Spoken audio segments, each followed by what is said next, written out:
todos y todas que están viendo nuestro Infundo Talks de hoy con el tema lenguaje inclusivo. Yo soy Priscila de Oliveira, soy administradora general de la ONG Infundo Cale, y conmigo está Silvia César, nuestra asistente administrativa.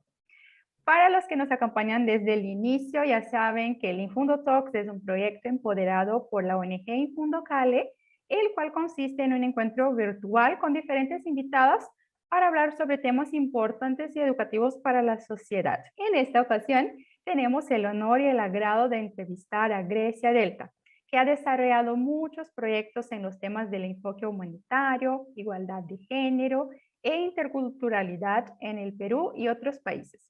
Incluso ha escrito 2 guías para el gobierno a fin de ayudar a promover el uso del lenguaje inclusivo. Grecia, bienvenida a este espacio. Te queremos agradecer por la disponibilidad que nos brindas el día de hoy y para hablar sobre este tema tan útil para la sociedad. Y a la vez queremos pedirte que te presentes un poco para la audiencia que nos mira. Ujú. Sí, claro que sí. Muchas gracias por la invitación, Priscila y Silvia. Como ustedes ya lo han comentado, yo soy comunicadora también. Me he desenvuelto bastantes años en el periodismo, casi como 11 años. Hace poco me tocó cubrir la pandemia también y una época muy difícil nos ha tocado vivir, ¿no? Pero siempre creemos que es la peor, sin embargo, las nuevas generaciones pasan por cosas más difíciles y más complejas y así sucesivamente. Entonces, creo que más bien estamos en un excelente momento para hablar sobre la inclusión y hablar de estos temas que humanamente nos preocupan a todas y a todos, ¿no? Muchas gracias por invitarme a este espacio también. Gracias a ti, Grecia. Y bien, has hablado sobre un punto bien interesante, que para iniciar nuestra charla incluso me gustaría pedirte que nos explique un poco sobre qué es el lenguaje inclusivo y por qué es importante hablar sobre este tema. Ujú. Sí, yo utilizo un documento que ha sido propuesto por el Ministerio de la Mujer para hablar sobre el lenguaje inclusivo, que es justamente la guía sobre el lenguaje inclusivo, que nos permite a todas las autoridades, a los ciudadanos y también a las comunicadoras, comunicadores, periodistas en medios de comunicación, entender por qué es que hay que difundir el lenguaje inclusivo. No se trata de hablar todas las palabras que son masculinas o que siempre lo fueron, como el todos, eh, con la E o con la X. Sabemos que hay grupos interesados en desvirtuar el fondo sobre la igualdad de género que interceptan estos mensajes para desinformar a la ciudadanía, ¿no? Entonces tenemos que tener en claro que para empezar a utilizar el lenguaje inclusivo, lo que queremos es visibilizar a las y los ciudadanos de la misma manera, ¿no? De una manera equitativa para que se entienda realmente que el trabajo que todas las personas podemos hacer tienen pues una mirada femenina, una mirada masculina y finalmente, ¿por qué no la mirada feminizada o masculinizada puede llegar a un punto igualitario de observar las situaciones y también tratarnos con respeto entre profesionales? Si voy a hablar en un discurso sobre una arquitecta, ¿por qué no decir arquitecta y no arquitecto? Si voy a hablar con un director de una empresa y ella es mujer, ¿no? ¿Por qué no decirle directora? ¿Por qué no abrir ese camino de la visibilización de muchos logros por parte de las mujeres y las personas LGTBIQA+, ¿no? Entonces, sí, es una preocupación para mí como ciudadana y entiendo que para muchas personas que también están en este mismo trabajo del día a día y de normalizar estas conductas y estos hábitos, que no todos nos tomamos el tiempo de repensar y decir, ok, no voy a discriminar a esta persona que es discapacitada porque sé que tiene los mismos derechos que yo, porque sé que tiene los mismos privilegios que yo, sé que debería tenerlos, ¿no? Entonces, esas miradas son las que hay que trabajar dentro de la escuela, en los espacios laborales, y el lenguaje inclusivo busca eso, ¿no? El lenguaje inclusivo busca insertar a todas las personas de diferentes etnias, de diferentes comunidades, de diferentes grupos sociales, y decir, ok, estoy acá, y yo también represento a las mujeres del Perú, yo también represento a las mujeres de Brasil, yo también represento a los hombres de Estados Unidos o del país que querramos, ¿no? Entonces, el lenguaje inclusivo, repito, para que quede claro, sirve para visibilizar el trabajo de ellas y de ellos de la misma manera. Ya más de 2000 siglos hablando en masculino, yo pienso que es un momento importante en el que nos estamos dando cuenta de que estas cosas, pues sí, calan en nuestro día a día, porque no nos felicitan, porque no resaltan nuestro trabajo, porque no creen que algún descubrimiento, algún invento o una mujer puede llegar a ser directora, entonces, o puede ser el invento o las cosas hechas por mujeres, ¿no? Entonces, para empezar eso, ¿no? Cuando hablamos de inclusión, de interseccionalidad y transversalidad, estamos hablando de insertar a todas aquellas personas invisibilizadas en el mismo lenguaje, ¿no? El lenguaje es muy traidor. El uso es el que posiciona las palabras dentro de nuestro vocabulario, y una vez que dejamos de utilizar algunas palabras para darle vida a otras, estamos también dándole vida a esas personas, a que existan, a que se vean, a que se noten, ¿no? Entonces, el lenguaje inclusivo tiene esa labor, en resumen, ¿no? Más allá de que le resulte chocante a alguien decir, pero ¿por qué dicen las y los? ¿Por qué dicen todas y todos? Hombre, más bien date cuenta, ¿por qué no visibilizan el trabajo de ellas, ¿no? Entonces, esa es la gran pregunta, ¿no? Ujú. Exacto, muy bonito lo que nos comentas, Grecia. Siento que el lenguaje inclusivo hoy en día viene siendo un tema muy controversial y como mencionas, creo que va a depender de toda la humanidad para poder adecuarnos a estos temas actualmente, ¿no? Y de esta misma manera, quisiera preguntarte, ¿crees tú que hay una verdadera conciencia por parte de la sociedad sobre lo que realmente significa el lenguaje inclusivo? Sí, definitivamente es una pregunta muy interesante la que haces, porque de algún modo somos minoría todavía, ¿no? Somos una gran minoría la que conoce el lenguaje inclusivo y la que no le pone peros y la que se esfuerza por practicarlo, la que utiliza espacios para difundirlo, la que está de acuerdo, ¿no? Sin embargo, la palabra ellas ya ha sido aceptada en la Real Academia Española, ya está incluida dentro del diccionario español, pero en el tema del español ocurren estas taras dentro del idioma, porque es una cultura machista desde antes del virreinato, ¿no? Desde antes que existiera incluso el propio lenguaje en español, los idiomas, ¿no? Entonces, en el caso del noruego, en el caso del inglés, encuentras palabras que ya han sido neutralizadas en el tiempo, pero en el caso del español o en el caso del italiano, ¿no? No ocurre. Entonces, también se debe a la historia con la que se crearon pues estos lenguajes, estos idiomas, estas formas de comunicarse que derivan del latín. Pero para no irnos por las ramas, si ya es muy difícil comprender por qué utilizar las y los, definitivamente hay bastante trabajo por hacer dentro de las escuelas y para las nuevas generaciones, ¿no? Porque este es un tema que de pronto la gente muy mayor, la gente que pasa a los 60, a los 50, dicen, no, a mí no me cambien el alfabeto, no me cambien el lenguaje, yo ya hablo así, hasta que me muera voy a hablar así, no voy a cambiar, ¿no? Entonces, sí, yo invitaría a esas personas a que abran un poquito la mente, a que se den cuenta de que sus esposas, sus hermanas, su madre, también es una persona que pudo realizarse, que pudo ser alguien y que con todas esas obstáculos que existen en el camino de las mujeres, aún así logró lo que pudo lograr, ¿no? Entonces, ese es el reconocimiento que busca el lenguaje inclusivo, abrir ese espacio para las personas que no están siendo incluidas, ¿no? Genial, muy Pero interesante. definitivamente nos falta mucho por practicar todavía, ¿no? Demasiado, sí. Claro, eso iba a decir, es bastante reciente este tema de que es una necesidad social hablar sobre esto, ¿no? Porque hasta un tiempo atrás no se debatía sobre este tema, simplemente se hablaba de la manera como es y ya no se preocupaba en incluir ni nada de esto.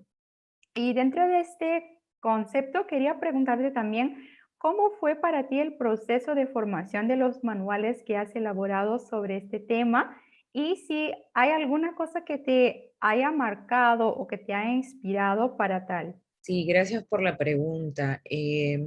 Yo estudié una maestría en estudios en género en la Católica y ahora estoy estudiando otra especialidad, ¿no? Pero durante ese tiempo nos propusimos hacer con algunas organizaciones un manual en el que se prevenga la violencia de género, también repercutida desde los medios y evidentemente en la sociedad, pues, ¿no? Los cogen, los hacen suyos, esos hábitos, esas maneras de hablar y continúan haciéndole eco a la violencia normalizada. Entonces, junto con los compañeros de Promsex,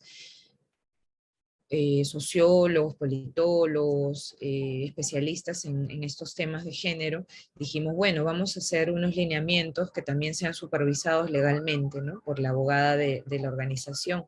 Entonces, nos pusimos a trabajar en ellos, citamos investigaciones, colocamos algunos estudios también como información y respaldo de lo que estábamos pidiendo que por favor se enseñe desde las universidades, desde los talleres de capacitación para los directores de los medios, los periodistas, los redactores, hasta el practicante, ¿no? O sea, este circuito de la información para mejorar nuestro trato con el otro, pienso que es algo muy relevante porque nos va a aperturar otra mirada y nos va a ayudar a dejar de tratar de la misma manera a las personas y dejar de hacerlas sentir así, de sexualizarlas, ¿no? Entonces, yo creo que la motivación como comunicadora fue ahí la necesidad de percibirme en espacios seguros dentro de las comunicaciones también, ¿no?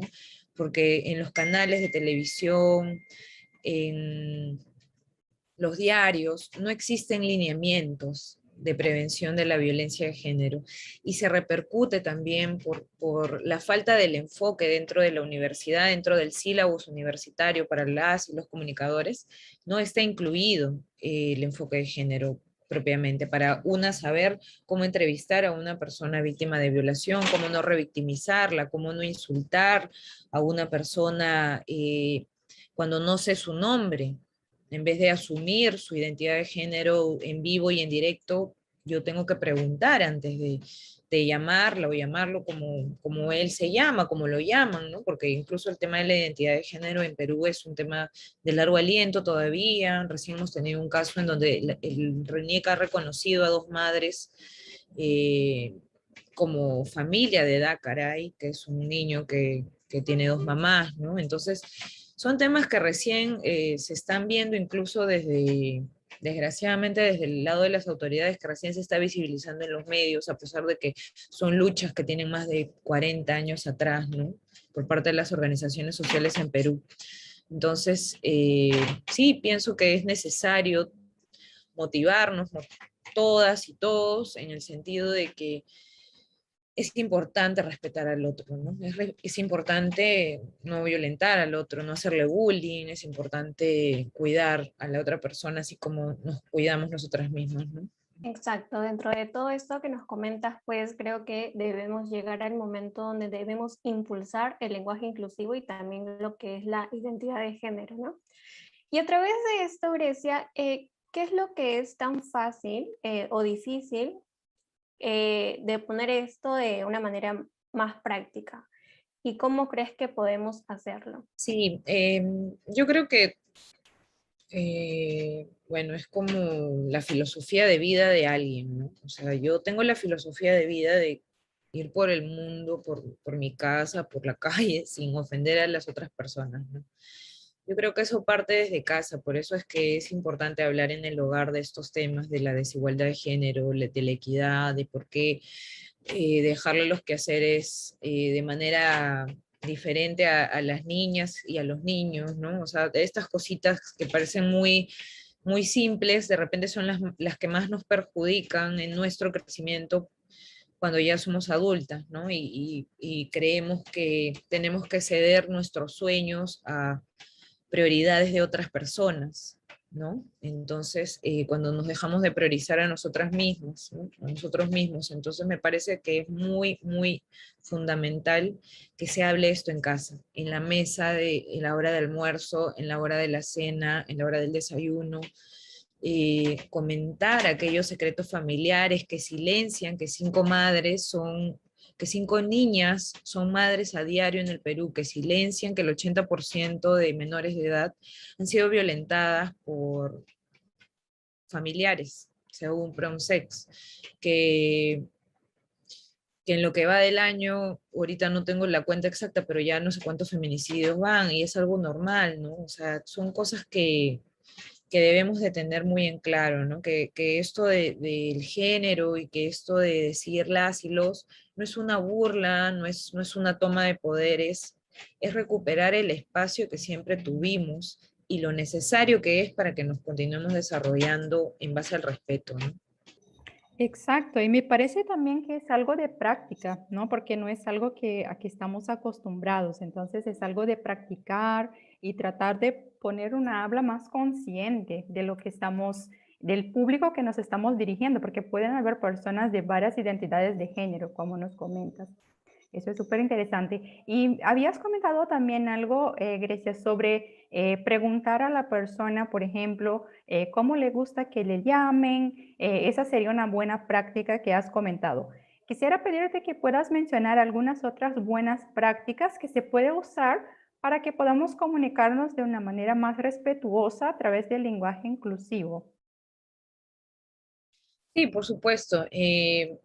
Cuando uno quiere referirse a alguien de quien no conoce su identidad de género, y es cosa que no debería importarnos, para comenzar, ¿no? Es una persona y hay que tratarla con respeto. Podríamos empezar entrevistando, haciéndole la pregunta, ¿no? ¿Cuál es su nombre? Siempre con respeto, ¿no? ¿Cuál es su nombre? ¿En qué circunstancias le pasó lo que denuncia? Tratando de no adjetivizar la conversación ni los hechos, ¿no? Porque de esa manera caemos en ser personas que juzgan en lugar de informar desde el lado de las comunicaciones y el periodismo, ¿no? Sin embargo, sé que cada periodista pues se apasiona con lo que dice y lo que hace y a veces suelta unas pachotadas, discúlpenme la palabra, desde televisión o desde un enlace en vivo, que puede resultar ofensivo y lo hacen por justamente generar polémica, pero lo que están haciendo es revictimizar a la persona que ha sido violada. No, uno no tiene por qué preguntar en qué condiciones fue usted violada, cuénteme con todos los detalles, qué estaba haciendo cuando la violaron, ¿no? O sea, llegar a ese punto de inmiscuirnos en la vida privada de la persona a la que estamos entrevistando es dañar más su psicología porque no estamos respetando los límites de esa persona, los límites de la privacidad, la ética profesional, qué sé yo, como lo querramos ver, ¿no? Pero donde termina mis derechos empiezan los de la otra persona. Entonces, yo como profesional también tengo que cuidar que la otra persona que está siendo entrevistada no se afecte más psicológicamente después de una circunstancia X por la que ha pasado, ¿no? O sea, también incluso cuando preguntan, cuando dicen que ha sido una persona, una mujer venezolana que se estaba prostituyendo en la esquina de una calle, ¿no? Y la mataron. O sea, el problema no es que se prostituía en la calle y que era venezolana, sino es que ocurrió un feminicidio, o un robo o un asesinato. Entonces, veamos cómo enfocamos las noticias para dejar de generar más discriminación, más xenofobia, más violencia hacia las personas y las comunidades que compartimos interculturalmente un espacio como es el Perú, ¿no? Entonces, sí, yo desde acá invoco como comunicador y como periodista a los directores de medios de comunicación a que atiendan esta problemática que puede calar a modo personal entre alguno de sus familiares, entre alguno de sus familiares, Dios no quiera, pero es así, ¿no? O sea, en la sociedad estamos todas y todos, ¿no? Exacto, muy buen punto el que nos comentas, bueno, sobre todo como que el empezar a poner límites y como tú dices, ¿no? Quizás en el tema de los periodistas, llegar a no ser, o en todo caso como que no tratar de buscar información muy interna de una persona sabiendo cómo se siente psicológicamente en ese momento, ¿no?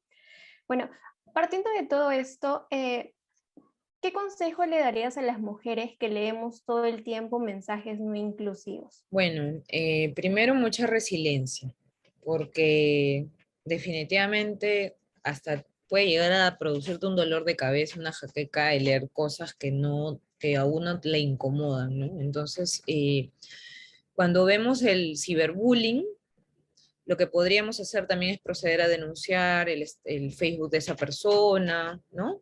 De pronto para que ahí hay algún efecto en base a esa persona, pero yo por salud mental trato de no hacer caso y de ignorar, pero a mí me dicen también, pero Grecia, ¿cómo te puedes quedar callada y dejar que digan lo que quieran, ¿no? Pero es que yo no sé si irme al patio de esa persona a hablar en su idioma, tampoco no comparto eso, ¿no? Entonces, sí, yo normalmente cuando tengo algún problema de bullying en mis redes, cosa que es muy raro, trato de responderle de la manera más armónica, más pacífica que pueda, aunque sea difícil, pero le digo, bueno, esta investigación habla de esto, de repente puedes conocer un poquito más.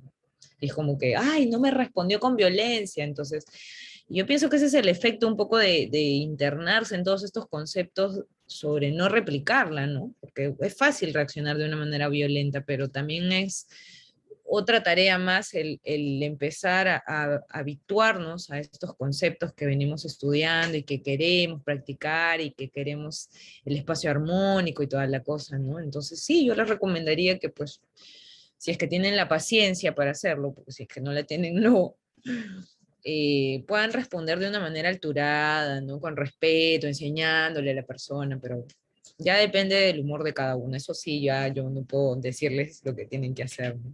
Sí, sí, yo también veo que a veces es importante las ganas de educar, ¿no? Porque igual que comentamos, es un tema nuevo, es un tema que ni todos están acostumbrados, que ni todos saben sobre esto. Entonces, creo que la paciencia para educar a la gente es importante porque eso puede hacer con que otras personas puedan saber de este conocimiento si explicamos de una manera no violenta, ¿no? Entonces me parece súper interesante esto también.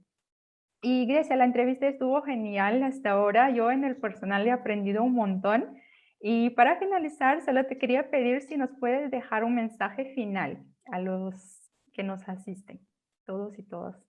Sí, muchas gracias nuevamente a Priscila, Silvia, por la invitación. Yo siempre que hay oportunidad de compartir en espacios como este, yo siempre me siento muy feliz, ¿no? Porque tenemos muchas cosas por hacer, hay muchas situaciones que mejorar y simplemente les digo, ¿no? Hay que ser mejor que las circunstancias, ¿no? A veces es fácil reaccionar de una manera, pero creo que se lo van a agradecer ustedes mismos si reaccionan de otra, ¿no? No como el común. Eso. Sí, tienes mucha razón. Bueno, Grecia, muchas gracias por esta charla. Estuvo muy bonita, muy conmovedora el conocer un poco más sobre esto y bueno, como ya sabemos, va a ser un tema con el tiempo que ya se va a poder ir adaptando a la sociedad. Y bueno, en nombre de Infundo Cale, te agradezco mucho por haber participado. Si deseas, nos puedes dejar tus contactos o de alguna ONG que apoyas para que nuestra audiencia también lo pueda ver y siéntete cómoda al momento de hacerlo. Sí, ok, muchas gracias. Me pueden encontrar en redes, yo estoy como Grecia Delta, y también en mi página web www.greciadelta.com. Ahí si quieren contactarme, si quieren hablar un poco más de género, si desean resolver algunas dudas, también yo estoy encantada en brindarles algunos libros que tengo que se los puedo prestar también si es que quisieran un poco ahondar en estos temas, ¿no? Y nada, un beso, un abrazo para todas y todos y nos vemos pronto seguramente. Gracias, Grecia, nos Mucho gusto, vemos. muchas gracias. Gracias.